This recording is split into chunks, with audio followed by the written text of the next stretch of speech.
오늘 급하게 모셨습니다. 아닙니다. 저는 안 급합니다.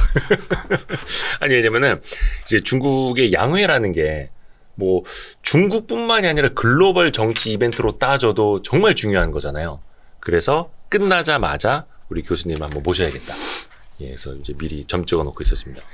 오늘이 이제 3월 13일에 찍고 있는데 양회가 끝났습니다. 11일인가 끝났나요? 그래서 오늘 그 총리의 전 세계 기자들을 상대로 한 기자회견을 끝으로 오늘 끝난 거죠. 그럼 13일에 딱 끝난. 그렇습니다. 아, 저희가 날을 잘 잡았네요. 근데 이번에 보면은 사실 어떻게 보면 이제 먼저 예고가 됐던 것들도 있고 뭐 시진핑의 3연임이라든지 그리고 좀 뭔가 시장이 기대했던 것 혹은 우려했던 것보다 좀 벗어난 것도 있기는 있더라고요. 그래서 하나하나 좀 살펴봐야 될 텐데 우선은 양회를 통해서 결정이 됐다 혹은 발표가 됐다 좀 중요한 의미 몇 가지만 먼저 좀 짚어줄 수 있을까요? 일단 5%하고 1,200만을 봐야 될 것 같아요. 5%와 1,200만. 그래서 우리는 이제 양회에서 정부가 중국의 경기 부양책을 내놓지 않겠냐 이런 이제 기대감을 많이 표출을 했어요. 그래서 그렇죠. 뭐 미국이든 한국이든 전부 경기가 밑으로 내려가기 때문에 중국이 새로운 이제 세계 경제 견인차에 대한 기대감이 있었던 거죠. 근데 양회의는 그 특성이 뭐냐고 그러면 이게 인사가 핵심이에요. 그래서 이제 중국은 작년 10월 달에 당대회를 하고 그 다음에 이제 3월 달에는 우리로 쳤을 때 행정부의 이 총리하고 장관을 선택하고 임명하고 또 이제 사법부죠. 이 사법부의 중요한 이제 검찰총장, 뭐 대법원장 뭐 이런 사람들을 임명하는 이제 그건데 거기에 이제 작년 12월 달에 중국은 이제 경제공작회의라고 그래서 2023년에 경제를 어떻게 운영할까 하는 회의를 하고 그것을 3월에 비준을 받는 거예요. 그래서 그 12월 달에 얘기했던 것하고 특별히 달리 나올 게 없는데 시장은 아마 중국이 경기 부양책을 쓸 거다 하는 기대감이 있었던 것이고 그래서 그건 아니다. 그렇게 말씀드릴 수 있는데 이번에 이제 주목할 것은 경제 측면에서 놓고 보면 중국이 뭐 작년에 3%대 성장을 했기 때문에 이번에 아마 성장률이 굉장히 높이지 않겠냐. 그렇게 했는데 GDP 목표를 5% 내외라고 이렇게 잡았어요. 그래서 뭐 작년 같은 경우에 역대 최저 성장률을 했기 때문에 이번에는 좀 높을 거라고 생각했는데 기대보다도 낮았다는 거죠. 그래서 증시도 좀 떨어졌고. 그렇습니다. 근데 이제 그거를 우리가 조금 더 안을 들여다보면 그 5% 성장률이라고 하는 것은 정부가 달성하겠다는 게 아니고 절대 달성하면 안 되는 목표예요. 예? 잠시만요. 5%도 그 자체가 높지 않아서 시장은 좀 실망을 했는데 그것도 달성을 하면 안 되는 목표라고요? 그렇습니다. 그래서 이제 그게 좀 의아하게 들리는데 중국의 경우는 사회주의 공유 경제이기 때문에 또 우리 민간 기업 같은 경우는 서방 같은 경우는 기업이 이익 극대화를 하기 위해서 맥스 이제 성장을 하고 이익을 내야 되고 그걸 다 합친 게 GDP가 되죠. 그런데 중국 같은 경우는 GDP 63%가 국유기업이에요. 그래서 국유기업은 이익 극대화가 목적이 아니에요. 그리고 사회주의 국가는 특징이 GDP가 이게 고용 지표라고 봐야 돼요. 그래서 이제 GDP 1%당 몇 명을 고용할 수 있냐 이게 중요해요. 그래서 중국이 예전에는 10% 하다가 8%, 7%, 뭐 6%, 5.5%, 지금 5%. 그러면 예전에 10% 하다가 지금 5% 성장하면 이거 망한 거 아니야? 이렇게 생각할 수가 있죠. 그런데 중국이 그렇게 낮춘 데는 뭐냐면 10% 성장이었을 때 GDP 1%당 고용 유발 개수가 70만 명, 80만 명. 그래서 1%. 그렇죠. 그래서 이제 대졸자들을 한 700~800만 명 정도 고용할 수 있는 것이고 지금 금년에 중국의 대졸자가 1,158만 명이 나와요. 대졸자가 한 해예요? 그렇죠. 우리나라 전체 인구의 거의 뭐 5분의 1 정도 되는 인구가 나오는데 어느 나라든 마찬가지지만 먹물 실업자가 많아지면 사회가 불안해지죠. 그 먹물이라고 하면 우리 교수님이 대졸자죠. 자주 쓰시는 표현이긴 한데 대졸자. 그렇죠. 공부 많이 한 사람들. 그렇죠. 그래서 중국으로서는 이제 대졸자의 안정적인 취업이 사회 안정이 가장 중요하고 또 이 사람들이 취직을 해야 이 가처분 소득이 높은 사람들이 소비를 많이 하죠. 그래서 그렇게 놓고 보면 중국으로서는 이제 코로나 이전 2019년에 보면 이제 GDP 1%는 한 220만 명 정도를 고용을 해요. 네. 그렇게 되면 금년에 1,158만 명을 이제 취업을 시키려면 최하 5%를 해야 1,100만 명을 고용하는 거죠. 그래서 지금 중국이 5% GDP 목표라고 하는 것은 최악의 경우에도 네. 달성해야 되는 미니멈의 마지노선 GDP라고 봐야 돼요.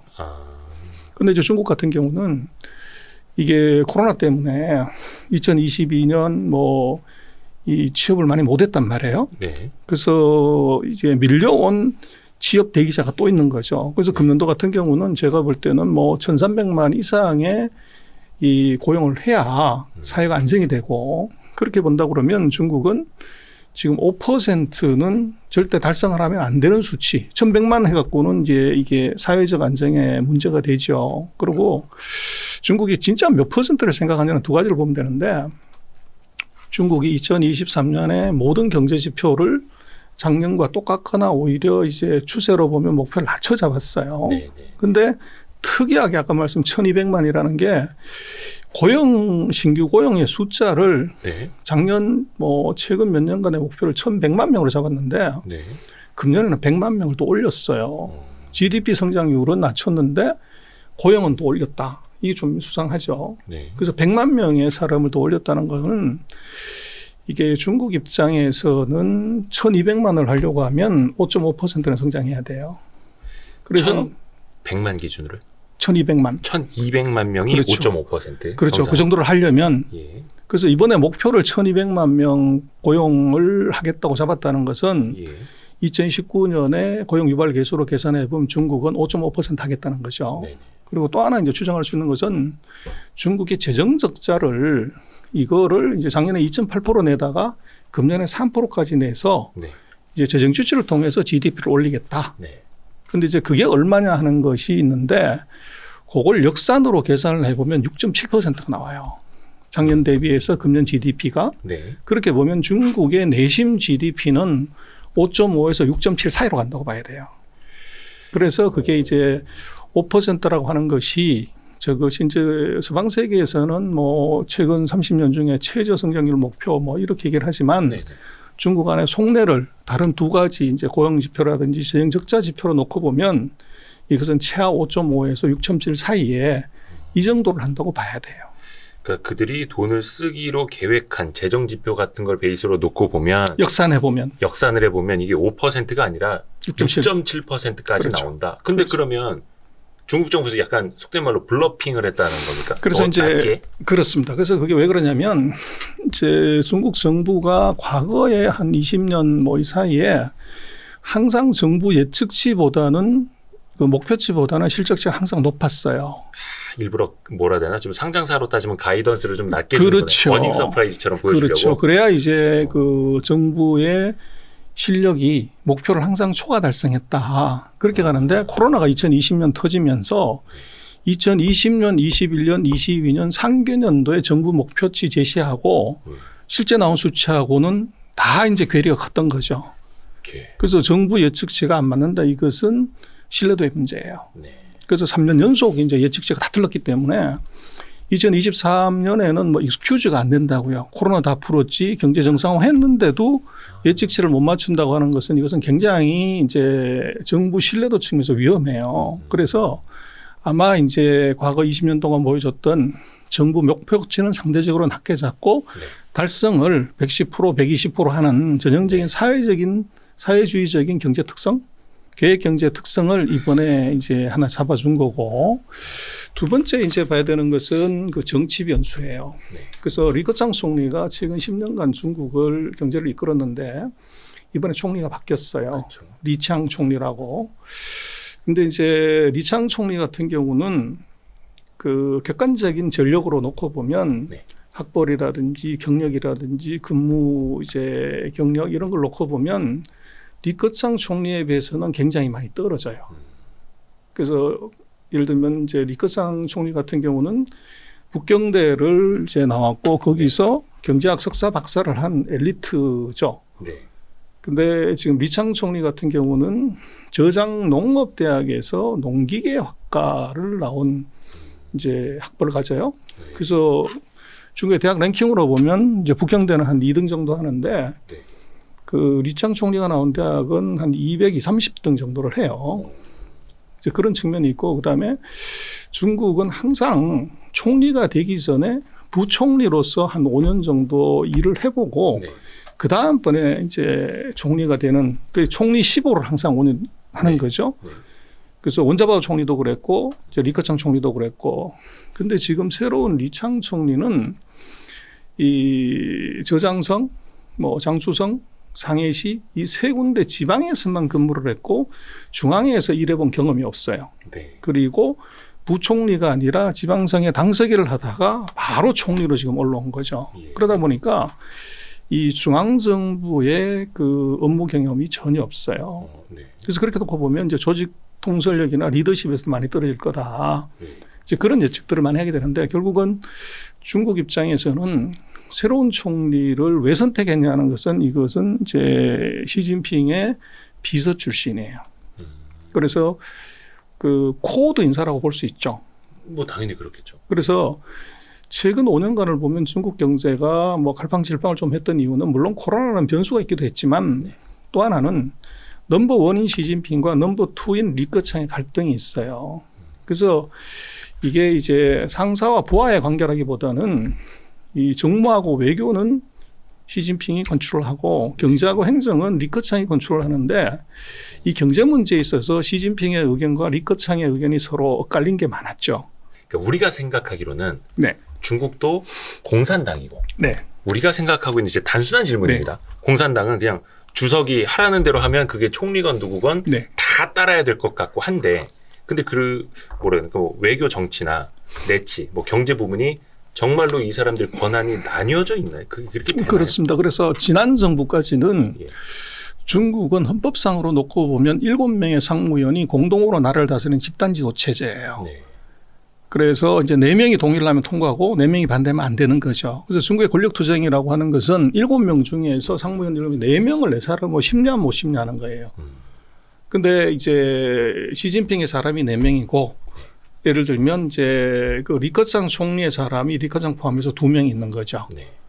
그래서 그러나 이 총리와 주석의 업무 분장은 기본적으로 있고 네. 근데 문제는 이제 지난 정부 때부터 주석이 경제나 행정도 컨트롤할 수 있게끔 이제 이 권한을 바꿨어요. 그럼 어쨌거나 어떻게 보면 독재가 가능하게끔. 그렇죠. 그러나 이게 명령을 내린다고 그래서 실행을 하는 건 별개의 문제죠. 그래서 중국의 정책이 있으면 밑은 대책이 있다 이러듯이 그래서 예를 들면 이제 민생 경제를 살리기 위해서 노점상 경제를 활성화시켜야 된다. 네. 리커창이 그렇게 얘기를 시진핑 그거 하면 안 돼. 또 예를 들면 코로나 방역을 이거는 좀 풀어야 되겠다. 완화해야 되겠다. 리커창이 전국의 풀자고 했었죠, 공무원들을 그렇죠. 다 모아놓고 그렇게 얘기를 했는데 시진핑은 과학적 방역을 해야 되기 때문에 풀면 안 돼. 그렇게 이제 서로 엇나간 정책들이 많았다는 거죠. 그래서 정책의 일관성이 없게 되면 그렇게 되면 이제 국무원의 공무원들 입장에서는 헷갈리죠. 장기적인 생존을 위해서는 주석의 말을 들어야 되는데 그렇죠. 단기적인 내 인사고과를 위해서는 내 인사권자가 총리이기 때문에 총리 말을 들어야 되는 거죠. 그런 이제 1번과 2번의 갈등 속에서 그러면 그 밑에 사람도 어떻게 액션하냐 어떻게 할 것 같습니까? 복지부동. 바로 그겁니다. 알겠어요. 그래서 이제 중국 경제가 활력을 잃었던 이유도 두 사람의 눈치를 보면은 이건 안 하는 게 답이죠. 아무것도 안 하고 그냥 자리만 보존하고 있고. 그렇죠. 그러나 이제 이번 새로운 총리는 시진핑과 확실한 상하관계이기 때문에 오히려 이제 시진핑 입장에서는 자기의 권위나 자리를 도전하는 사람이 아니라 자기 비서 출신이기 때문에 상명하복의 관계가 분명해요. 그렇게 되면 일단 정책의 일관성, 그러니까 주석이 확실하게 밀어주는 총리였을 때 힘 있는 총리가 되죠. 네. 그렇게 되면 아마 국무원의 그 공무원들의 태도가 바뀌죠. 그래서 과거처럼 이제 중국말로 장핑이라고 그러는데 누워서 가만히 있는 것이 아니라 이것은 액션을 하게 됩니다. 그래서 지금 중국 입장에서는 그 여러 가지 객관적인 이제 기준으로 봤을 때 전임 총리보다 커리어가 좀 떨어지는 새로운 총리가 왔을 때 인사가 실패한 인사가 아니라고 얘기를 하려면 2023년에 경제 성과로서 그걸 답을 해야 돼요. 그러는데 이게 목표치를 미달하거나 이게 이제 뭐 그 기대치에 못 미치게 되면 인사의 실패로 낙인 찍힐 수가 있죠. 네. 그렇게 되면 이제 중국의 선택은 목표치를 조금 낮게 잡고 이 결과치를 높게 나오면 역시 사람 잘 뽑았다. 역시 이제 인사의 달인이다 이런 얘기를 할 수가 있죠. 그래서 그런 두 가지 이유가 그 기대보다 낮은 GDP 목표치가 나온 거 아닌가 싶어요. 약간 이제 조금 더 하나 이제 정치적으로 궁금한 게 리커창 총리 같은 경우는 시진핑과 이제 좀 갈등이 있었다고 하는데 물론 이거는 이제 정책적인 갈등이었던 거죠. 그러니까 권력 싸움이 아니라 그래서 권력 싸움은 어차피 거기는 좀 할 수도 없는 거고 그렇지 않아요. 근데 혹시나 이제 정책적으로 갈등을 했다가 거기는 좀 이렇게 잡아가고 막 그런 건 아니고요. 네. 지금 그 뭐 잡아가네 만회하는 것은 부패의 혐의가 있을 때 그런 것이고 네. 지금 정치적으로는 이제 시진핑은 그 독자적인 시자진이라는 계파고 네네. 리커창 같은 경우는 공청단이라고 하는 이제 중국 공산당원이 되기 전에 예비 공산당원이죠. 거기에 소속돼서 활동했던 사람들이 거의 9천만 명 가까이가 있어요. 네. 그래서 그 사람들의 계파를 잇는 파에 이제 지금으로 봐서는 현존 세력 중에서는 가장 이제 고위급이죠. 네. 그래서 이 공청단파하고 시자진파하고의 이 갈등이 있고 그 계파의 수장이 이제 리커창이었기 때문에 네. 이것은 정치적인 경쟁 상대로 봐야 되는 거죠. 그래서 이게 이제 어떻게 보면 그 서열 1, 2, 3, 4번이 아니라 이 정치적인 잠재적인 경쟁자 이걸로 이제 서로가 인식할 수밖에 없던 그런 관계죠. 근데 이제 결과적으로 놓고 보면 어찌됐든 간에 공청단은 거의 뭐라는 자리가 많이 뺏긴 것 아닙니까?